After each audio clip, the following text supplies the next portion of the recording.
So in this next module, we're going to talk about the discussion section of your manuscript. In the discussion section, in terms of the writing, it really gives you the most freedom of any of the other written sections. So it gives you the most chance to put your good writing on display, all the things that we've been talking about in this course. Of course, since there's so much flexibility, it actually is the most challenging to write. But challenging in a good way, because it's really going to get you to really practice your writing skills. So follow all the rules for good writing that we've been talking about in this class. And in the discussion section, you're kind of, remember we had that cone in the introduction section, you're kind of inverting that cone. So where you left off in the introduction section was with this specific question that you were trying to answer, or the specific hypothesis that you were trying to test in your study. So you start the discussion section by saying what happened by answering that question, by answering that hypothesis. So you asked a question in the introduction section, you answer it right at the beginning of the discussion section. We found that is the most common way to start that discussion section.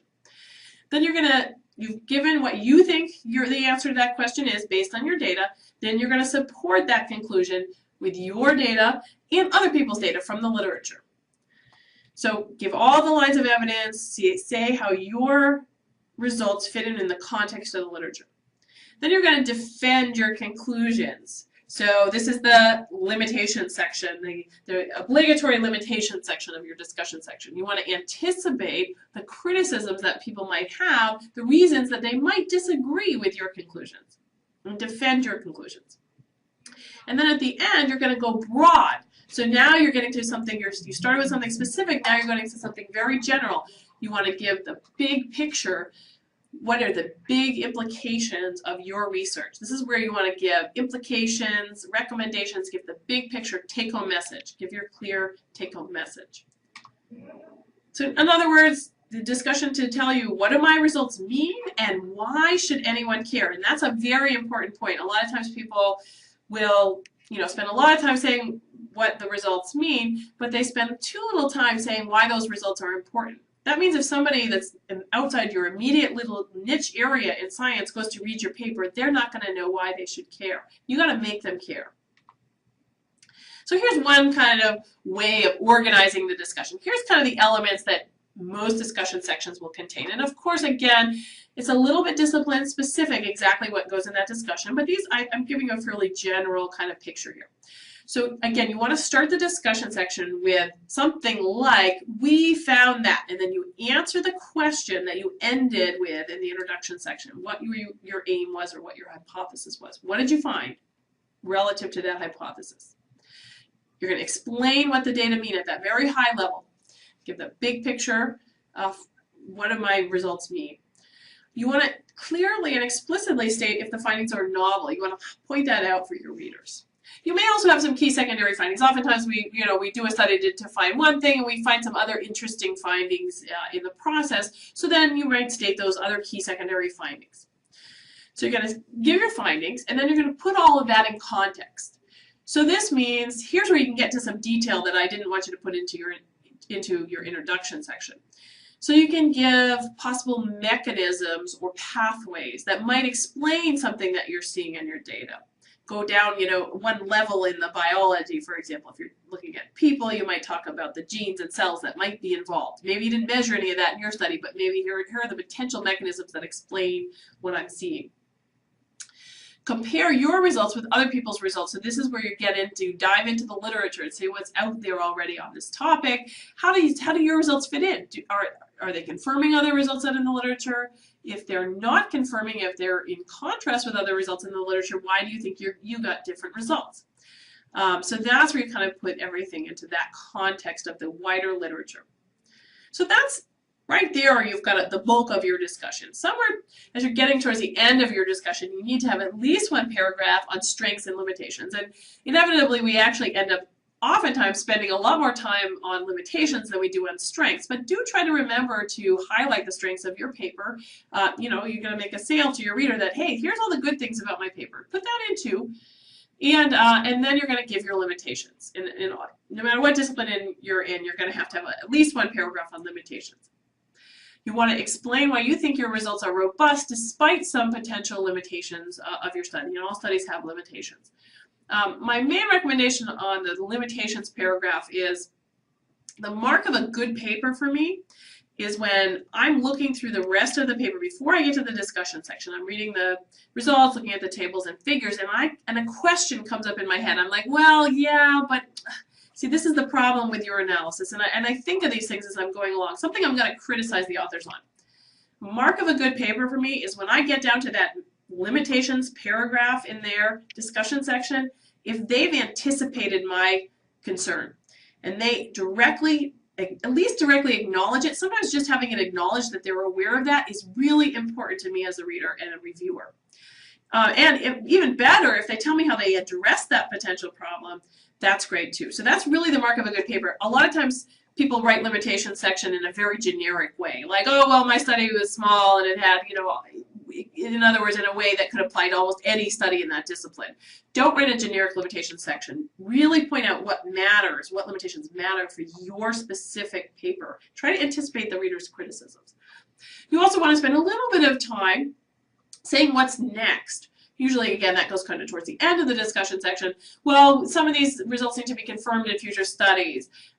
Here are the unanswered questions. Here's the studies I can think of that come out of this study. That's really helpful to readers and other people in your field to figure out what studies need to happen next. So put that in.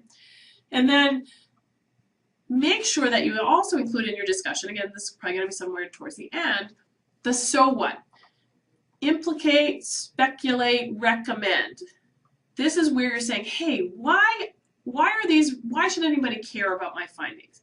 If you're doing something in the basic sciences, tie it to humans. What are the potential implications for people? Give the big picture implications. Why are my results important? Why is this study important? Tell your readers why they should care. And this might mean you're moving, in this part, you can use the word speculate, you know, and that's okay. It's okay to speculate a little as long as you're telling your readers, hey, this is where I think we could go with this. Give that little bit of why it might be important. And then it's often nice in a discussion section to have one paragraph at the end where you have a very strong conclusion. Some journals will actually have a separate section for conclusion, but if they don't, just wrap up your discussion section by restating your main findings, the same finding that you opened your discussion section with, and give some kind of final take-home message for your readers. So some tips on the discussion section. Again, showcase your good writing. Use the active voice. Tell it as much as you can like a story. Start and end with the main finding. So the first sentence of your discussion section should be something like, it doesn't have to be exactly this, but it should be something like, we found that. And you answer the question that you asked. You answer the hypothesis. What did you find relative to that hypothesis you were testing? And then you want to wrap up your discussion section again with some kind of conclusion where you restate that main finding. It's okay to repeat it because your reader will want to really, really have it sink in what the main finding was. Be very, very careful in your discussion section that you don't travel too far from your data. Now, again, it's okay near the end to give some kind of speculation, big picture implication, how might this help humans? It's okay to step away from your data a little bit at the very end where you're very clear that this is the potential implications. But what I'm talking about is in your main findings, when you're talking about the main findings, your key finding and your possibly your secondary findings, what you see happening a lot is people will find one thing in their data, and yet when they go to the discussion, they'll tell you what they wanted to find, not what they actually found in their data. This is one of the reasons that I like to go and look at tables and figures first before I read anybody's discussion section, so that I can make a judgment about what I think they really found and what their data really support, as opposed to what they're hoping it supports. And there's always a temptation. There's something that we really want to prove, and there's a temptation to, even if your data don't show it, to just act like they showed it. So be very careful about that. One of the major problems that happens in discussion sections is that people will really reach way past their data. Sometimes this means also people will start discussing things that they don't have any data on. And so again, don't travel too far from your data. Stick to what you actually measured in your study. As I mentioned earlier, I talked about this already, you want to focus on the limitations that matter. Don't just stick in any generic limitations just because you know you have to have a limitations paragraph. If you can anticipate what the reader will criticize in your paper, if you can anticipate that and beat them to the punch, you will impress a lot of readers and reviewers. Again, that's the mark of a good paper for me. And finally, on the discussion section, make sure you're clear and consistent about your take-home message. Again, I think this gets to that oftentimes the data, we want the data to show one thing and they don't quite show what we want them to, and we still want to tell our readers that the data showed that. We still just believe in that hypothesis. So make sure that what that ends up happening is a little bit of waffling. So make sure that you're clear about your take-home message and that you're consistent and you don't kind of say, well, you know, maybe it's this, maybe it's that. You've got to make it clear what you think your data actually say and be consistent about that, and don't start wandering again into what you wanted your data to say. So here's an example of a discussion section. So I have to start to introduce this discussion section. I'm going to start with the last part of the introduction section from this paper, because that's where they state the research question, what they were trying to do. So this was a study looking at low-fat diets versus low-carb diets, a hot topic. So they said, we performed a study designed to test the hypothesis. Notice it's very easy for the reader to, in that introduction section, to find what they were doing, because they actually said we wanted to test this hypothesis, that severely obese subjects with a high prevalence of diabetes or the metabolic syndrome, so a specific group of people, would 1, A, have a greater weight loss, and 2, they would have a greater weight loss without any detrimental effects on their cardiovascular risk profile. So remember, these low-carb diets, you know, encourage you to eat a lot of steak and cheese, and they were worried, well, maybe, you know, your cholesterol is going to skyrocket, and even if you lose weight, and you're still going to be unhealthy. So that was their 2 aims that they were aiming for. So that was the end of their introduction section. So we get to the start of their discussion section. We found that severely obese subjects with a high prevalence of diabetes and the metabolic syndrome, that's the population they're studying, lost more weight in a 6-month period on a carb-restricted diet than on a fat-restricted diet. So they answered question A. So they set out to see whether or not the low-carb diet would be better than the low-fat diet, and yes, it was in terms of weight loss. So that answers question A. They give some mechanisms now. So the greater weight loss in that low-carb group suggests that maybe it's due to overall caloric intake. So they had some more information, some more data that said, well, it's not that there's something magic about a low-carb diet. It's just simply that the diet's so restrictive and easy to follow that people actually do tend to do a better job at reducing their caloric intake. So there's nothing magic going on. It's just a diet that seems to be more successful for just because it reduces calories. So they give some mechanisms, some supporting information from their data. However, the explanation for this difference is not clear. Subjects in this group may have experienced greater satiety, so they're not sure why they ate less calories. Maybe if you're able to eat meat, you feel more full, so therefore, you know, you eat less.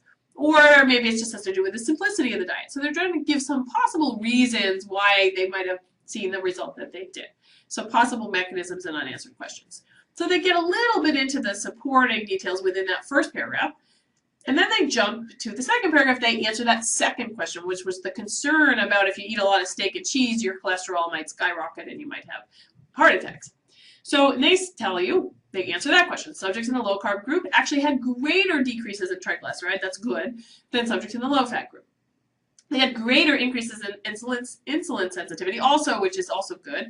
There were no adverse effect on serum lipids, things like cholesterol. So that answers their second question. So it doesn't appear to have any bad effects in terms of cardiovascular risk. Now they're going to put that finding into the context of previous studies. So they go into some previous studies here. They did find something that was actually a little bit unexpected, that they thought that the reason the low-carb group did better in terms of these heart parameters was simply because they lost more weight. If you lose weight, your heart health improves. However, even if they adjusted for the weight loss, it still seemed like there was even something better about the low-carb diet. So they had kind of an unexpected result. And they gave some supporting details of that. So they're putting everything in the context of previous studies, saying what was a little bit surprising. So that's our context. We get some more supporting details. So they're talking about their own data. Well, hey, we think this finding is robust because it was consistent across different weight loss strata. Here's, again, some more speculation about mechanisms. And then we start in on the limitations. So other uncontrolled variables or other unknown variables may have contributed to this effect. In addition, more precise, we didn't measure its insulin sensitivity as precisely as we could have. So there were some limitations. There's some things we might want to do in a future study. And then we're really jumping into the obligatory limitations paragraph here. So major limitation, a lot of our subjects were taking other drugs in addition to doing this weight loss program, and how did we control for that? So notice they try to tell you a little bit about how they tried to guard against this limitation having any major effect on their study. So they did another analysis that took that into account, didn't really change the results. So the fifth paragraph, now they give us strengths. So one of our strengths was we had, a high proportion of Black subjects in a group. It's a group that's previously underrepresented in this type of study. And they give some future directions. They say, well, other studies should look at different cultures and different ethnicities. They give another limitation. There's a high dropout rate. So weight loss studies, a lot of people don't finish them, and that might have affected our results. So this discussion section was 7 paragraphs long, so here's the last paragraph. So notice that they restate, in the last paragraph, they restate their conclusion. They restate their answers to the 2 questions they were asking. So that's okay. You actually want to recap.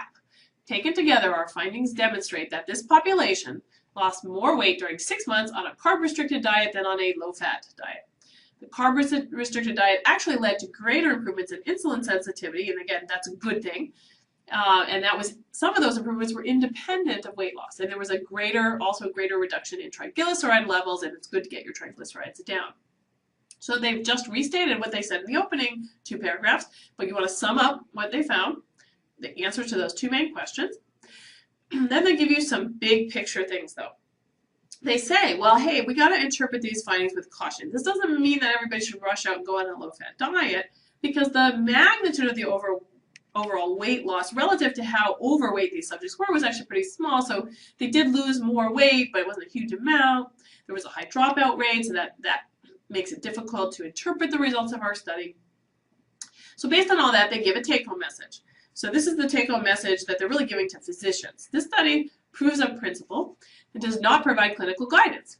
Given the known benefits of fat restriction, future studies evaluating long-term cardiovascular outcomes are needed before we can endorse a low-fat diet. So they are giving kind of a take-home message. They don't want to overstate their findings, they're saying. There's still some questions to be answered, and we don't want to translate our findings yet into an actual clinical recommendation.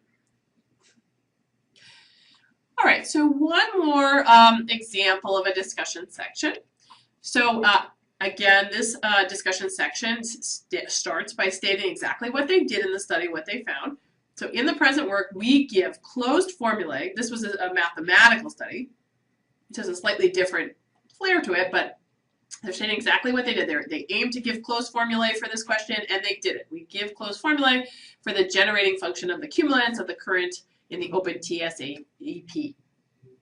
They state a little bit about what's novel about their method. It's not an asymptotic, it's an exact method, and that's different than previous work. They put it in context with other studies. They put in a lot of context with other studies, other people who have tried to do similar things. Again, they point out what's novel. And then the one limitation that they point out, that's the main limitation that was probably important for the study, is that they hadn't actually formally got a mathematical proof of the formula. It's only a conjecture, they say. So there's a limitation here, but they're going to defend their conclusion. They actually defend it pretty strongly. We have absolutely no doubt that our expressions are true. That's a really strong statement. And there's reasons for that. They have tried it in dozens of cases and derived it from all previously known results. They have all of these reasons why they're really sure that even though they haven't done the formal mathematical proof, that they've nailed it. Their findings, their method, actually opens up some interesting, has some interesting implications and opens up some future directions. So furthermore, these final formulae allow us to draw some interesting physical consequences and to open new problems. So they're telling you, hey, this is opening up a whole potential, new set of interesting questions. They again repeat, and maybe this belongs in that last paragraph, but they again repeat the fact that this is only conjectures and they haven't done that rigorous mathematical proof yet, but they do tell you that they don't think that that rigorous mathematical proof is anything other than a long computation. It doesn't have any, they've already captured the deep mathematical insight here. And they tell you they're presently working on that anyway, so that's a future study to give some other things that they're planning to do for future studies. So some more, a lot of what's next and future studies in this particular case. Their derivation opens up a lot of future studies. And this discussion was 5 paragraphs long, so here's the last paragraph. So finally, they're going to give some wider implications. So they solved the problem for a particular instance, what is TASEP. However, their solution might actually apply to the partially asymmetric case, PASEP. So there's a potential wider implication of their work. So they're giving those wider implications here. And then they give kind of a big picture take-home message at the very end. There must exist a general and hopefully elegant structure that encompasses all the cases, but we are well aware that such a structure may be difficult to discover. So they're saying that this structure, there may be a structure that applies across all of these different cases, but it might be really difficult to discover. So they're kind of giving, you know, that's the take-home message, how this fits into the bigger picture.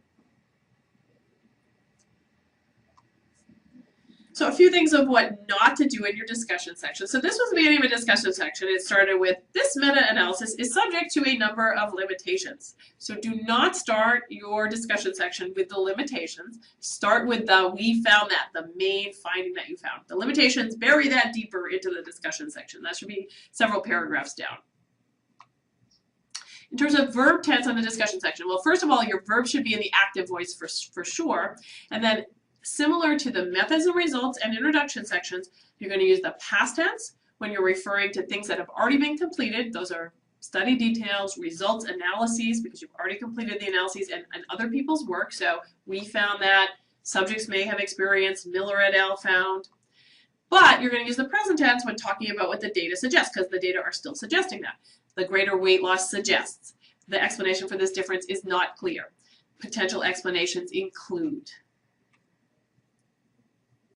The preceding program is copyrighted by the Board of Trustees of the Leland Stanford Junior University. Please visit us at med.stanford.edu.